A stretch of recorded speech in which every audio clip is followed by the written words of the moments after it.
Hello everybody, welcome back to Let's Play Starmourn. In this episode we're going to be covering all of the different factions in the Starmourn sector. We'll just mostly be talking about the lore, we won't step into the game all that much, and just give a broad overview of each of the factions that you might want to play, and we'll also touch on playing as a factionless character. Okay, with no further ado, let's get started.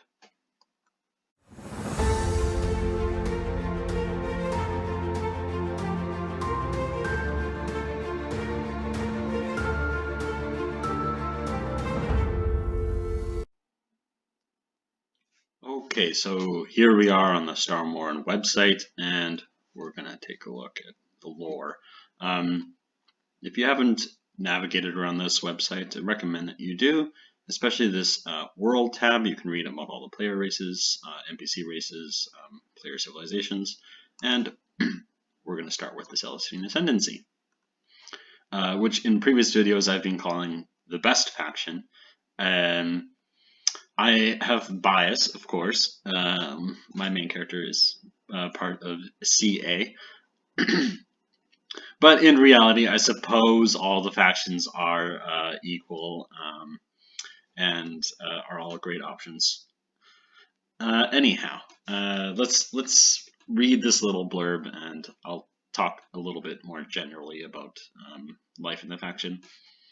50 billion people live on the densely urban planet of Glycol 2, the capital of the Celestine Ascendancy. Massive cities sprawl across most of the planet's continents, and pollution clouds the atmosphere. Towering skyscrapers, the homes of the social and political elite, soar high above smog-choked urban valleys. Crime and both power and economic inequality run rampant, with the top 0.1% of the population having more of both than the rest of the planet combined. The planet itself is of Earth's standard gravity and boasts a ring system around it, which visibly takes up half the sky.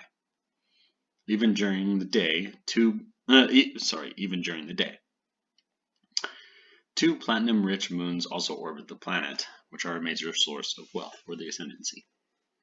Racially, the dominant races of Glycol 2 are the Wahurn, Nathal, Shen, and the Tukov, with, as on most cosmopolitan worlds, smatterings of most of the other races of Starmourn sector.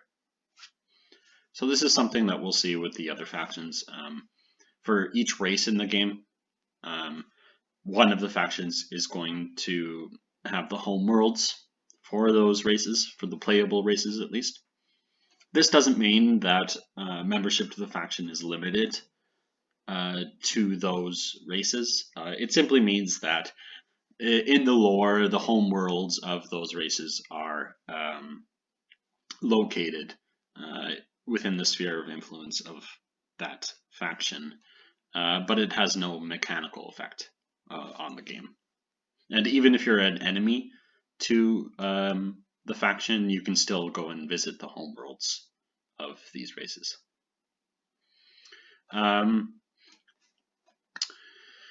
So basically what Celestine is it's kind of a cyberpunk feel. So if we look at this concept art here, we have what's called the Singing Citadel standing up on the top, marvelous feats of architecture, and down below it we have the Undercity and the Dregs, and somewhere in here there's also the Subnet. So a very stratified society where the rich have all the riches and the poor have next to nothing. Nevertheless, it did undergo a revolution quite recently, led by a woman who has be known as the Angel, and she instigated a revolution, overthrowing the Kairetsus of old. The Kairetsus being sort of wealthy corporations / dynasty / families, maybe, that held all the power. So Nevertheless, though, so the revolution happened sort of under these socialist-ish um, ideals about restoring uh, or sort of obtaining equality. Nevertheless, nothing much has changed in. I don't know. I don't think it's been 100 years yet in the game, but approximately that amount of time. Nothing really has changed. Uh, the the society is still highly fragmented or highly stratified, and the council is still trying to implement measures to increase equality. And there's also some player characters who are attempting to ensure that things go back to the way that they were. So there's a great source of sort of internal conflict there, lots of opportunity for storytelling, whether you're some money grubbing rich asshole who longs for the good old days, or if you're a undercity or freedom fighter, or some manner of ideologue from Scrapston or what have you. A lot of player characters from the CA have backstories that involve them sort of um, uh, originating in one of the unsavory locations in Lotharge and climbing their way up the social ladder and eventually beginning life as a spacer. That's a rather popular sort of backstory for a lot of CA characters. The other backstory, of course, another common backstory being that they are fabulously wealthy, or at least were in the past, possibly their family being wealthy before the revolution took place. Of course, it's a metropolis, and you can have whatever backstory you want. You don't have to be from Letharge if you want to have a character from CA. You can come from any of the homeworlds or anywhere in the sector, and yeah, it's a planet of 50 billion people, so it's incredibly cosmopolitan, and it's sort of anything goes. So the let's see if there's anything here about no, there's nothing here regarding the governance structure, so I'll just talk a little bit about that. Every faction has a slightly different way of managing the player-run government, and CA is perhaps what is the most traditional model for Iron Realms games, and it involves 3 council members who are members of what's called the Guardian Council, and they are elected by majority vote. By majority vote, and the person who successfully wins that election for a council seat becomes a guardian for an indefinite period of time. And when another citizen wishes to challenge that guardian, maybe they don't like what they're doing, or maybe they've gone into a period of inactivity, or maybe they've just simply stepped down, then they can be replaced. From the 3 council members, among them they choose one of the council members to be a Guardian Prime, who is the leader of the Ascendancy. So a very pretty simple governing structure. Oh, and there's also sort of these player-made nationalized corporations who manage the different tasks involved in running government. So things like the military branch, the cultural branch, the finance branch, and so on, all have corporations with very spicy acronyms. Yeah, okay. That just about covers it for the Celestine Ascendancy.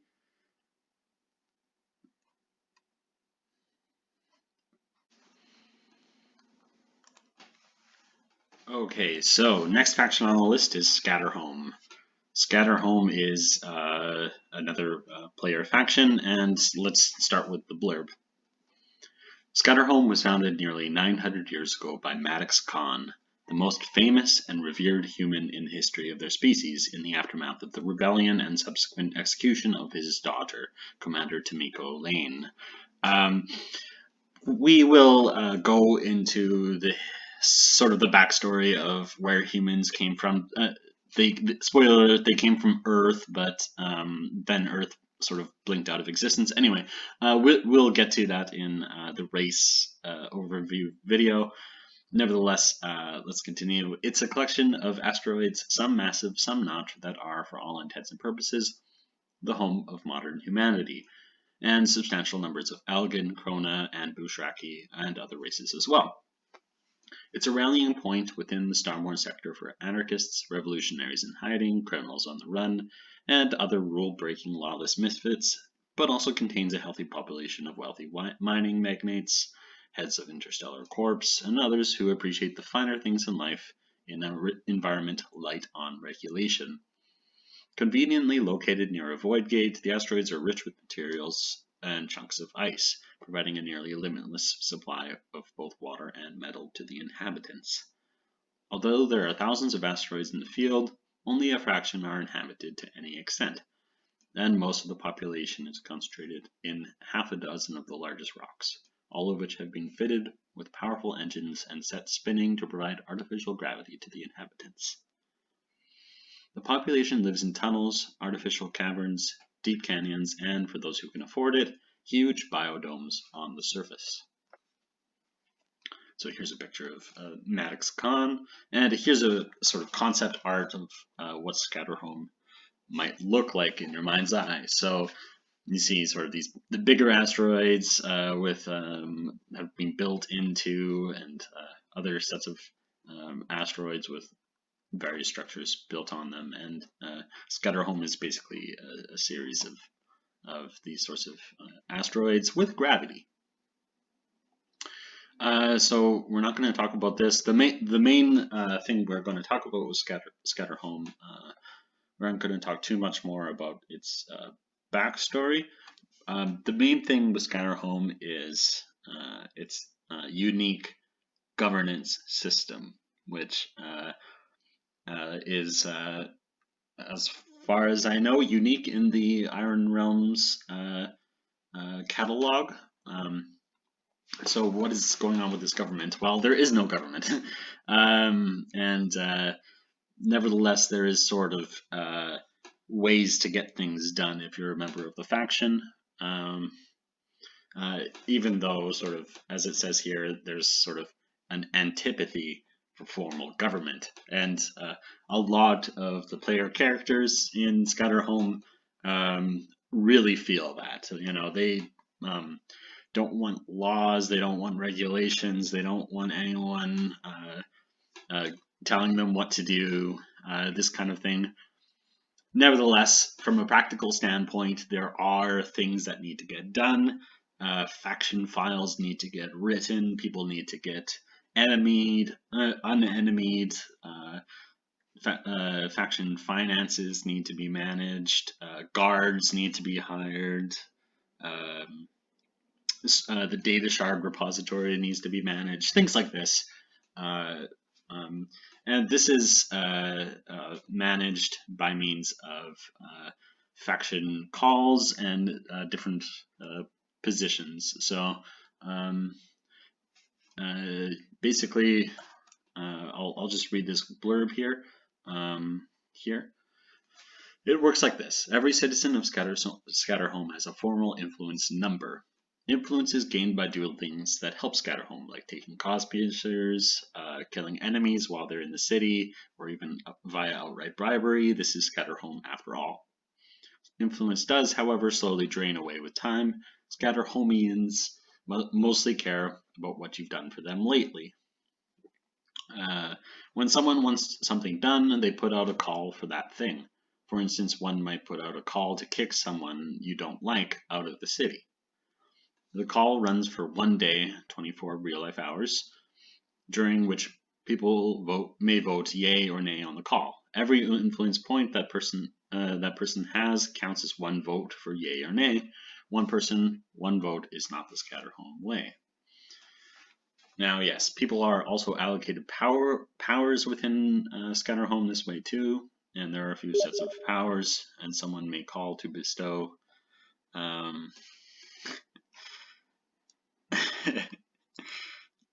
We'll ignore that. People are allocated powers within the Scatterhome this way too. There are a few sets of powers, and someone may call to bestow those powers. Okay, we read this already. If one places a call that is unsuccessful, a small amount of influence is lost, blah, blah, blah. Essentially, this system means that those who work to help Scatterhome in the ways that can be measured, at least, will have vastly greater influence over the goings-on in the city than those who don't, and anyone can submit calls to a variety of things. So there are these sets of powers that are referenced here. There's some positions. One's called like a marshal. A marshal manages mostly things relating to security, the guards, and enemying and unenemying and that sort of thing. There's also a position called a paper pusher, who manages faction help files, has access to I'm actually not sure at the moment all the things it can do. I think they can manage faction storage as well, but I might be wrong. And there's also an accountants who obviously have control of the faction finances.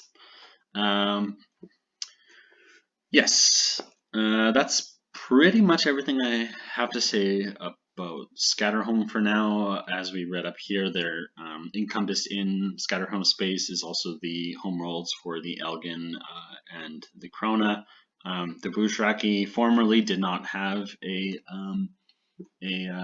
home. It was destroyed, I think, in one of the Ishvana wars. I can't remember at the moment. But they do now have a home world in New Dikamazi, but this is not in Scatterhome space. Nevertheless, there are a lot of Bushraki in Scatterhome. This is not a playable race. This is just an NPC race. Nevertheless, they are probably the most popular NPC race, and people generally like Bushraki. Yeah, that should be it for Scatterhome. Let's move on.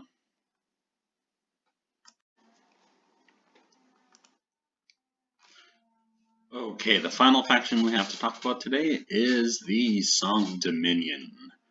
I'll not waste any time, let's jump straight into the blurb.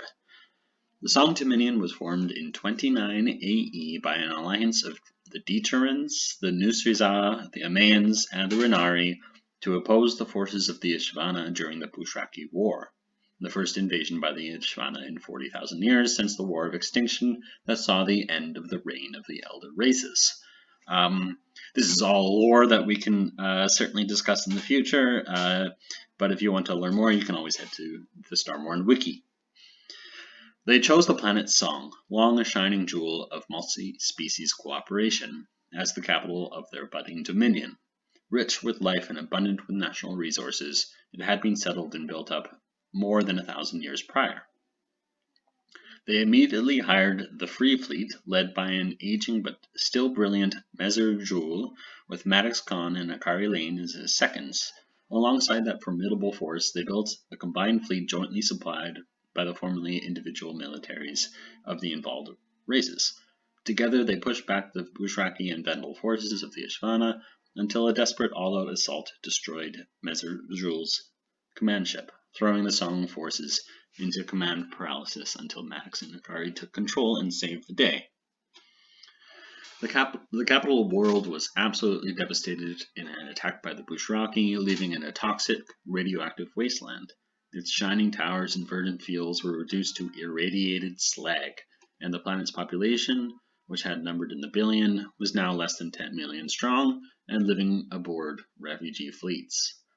Possibly, and even more tragically, as we all now know, Tamiko Lane Khan took this opportunity to use a cast-off Celestine Ascendancy cruiser broadcasting Ascendancy transponder codes to blow up a portion of the refugee fleet fleeing the planet, triggering the beginning of the vicious hostilities between the Dominion and the Ascendancy that have expressed themselves in the Empire Wars.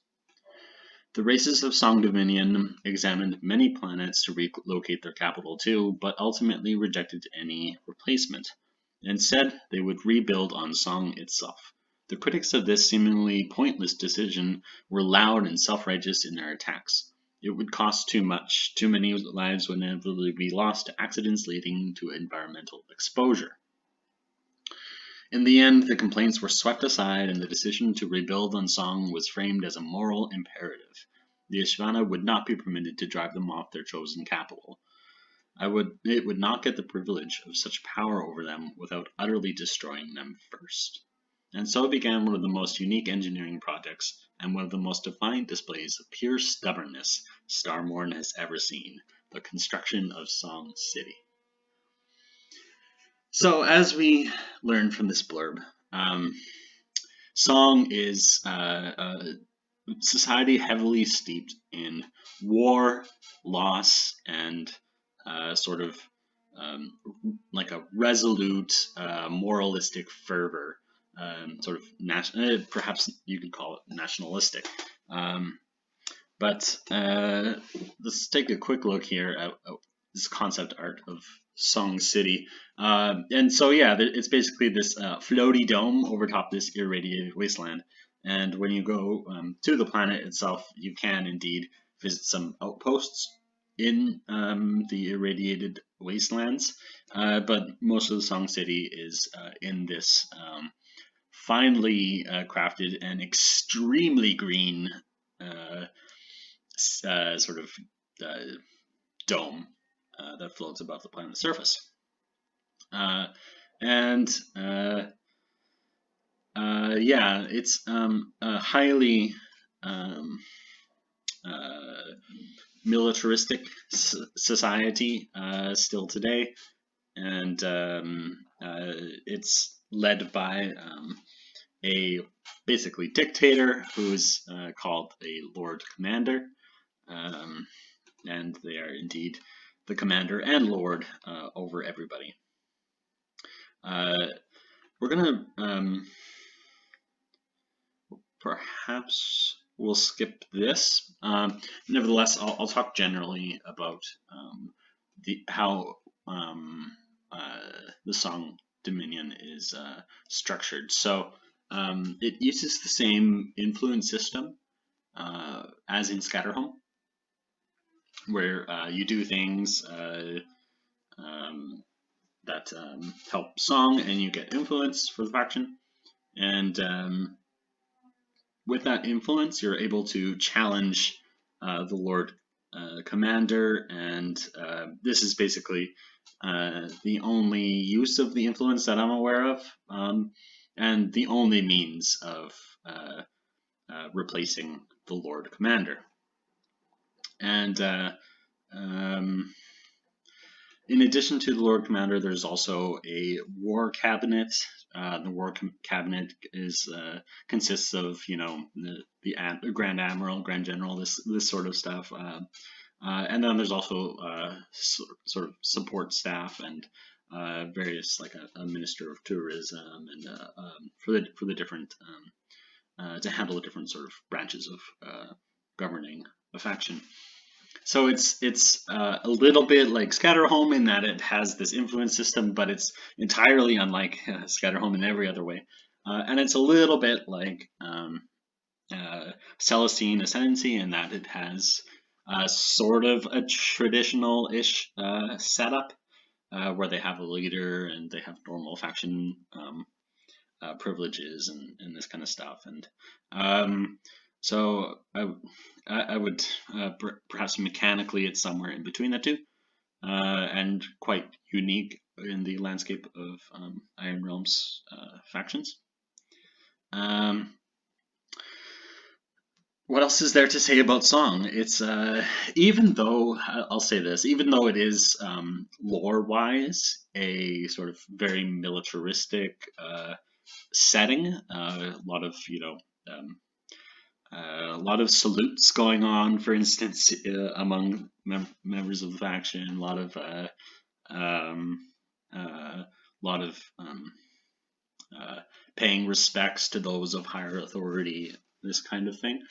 Even though this is all the case, it's also a very friendly faction. I would say very newbie friendly faction, just because there are quite a few very helpful players there. Although, you know, now that I'm saying it, that the same is true for every other faction. So yeah, maybe Song is probably the worst faction. Let's be honest. Okay, so Song, other than being the worst faction, it's also a great faction. I'm just gonna stop. I'm just gonna stop talking about Song. Uh, for any of you who know me, obviously Song tends to be like in PvP like the toughest opponents. So we're always in CA and Scatterhome. We always like in caches and stuff. We have to like team up together in order to beat back the hordes of Song Furies. Anyway, it says there's a note at the bottom here that says to understand more about the rivalry between the Song Dominion and the Celestine Ascendancy, read Martius and the Angel. And this is a great article, or I don't know, page that you should read when you have the time. It chronicles the story of this fellow named Martius and the Angel, who we talked about with the Celestine Ascendancy, and it sort of takes it from the earliest years up to basically the revolution in the Celestine Ascendancy. And this is important background not only for CA, but also for Song and the interaction of the two factions. So if you want to learn more about that, obviously I can't talk about all this now, but nevertheless I would recommend taking a look at it. So that concludes our discussion of the factions.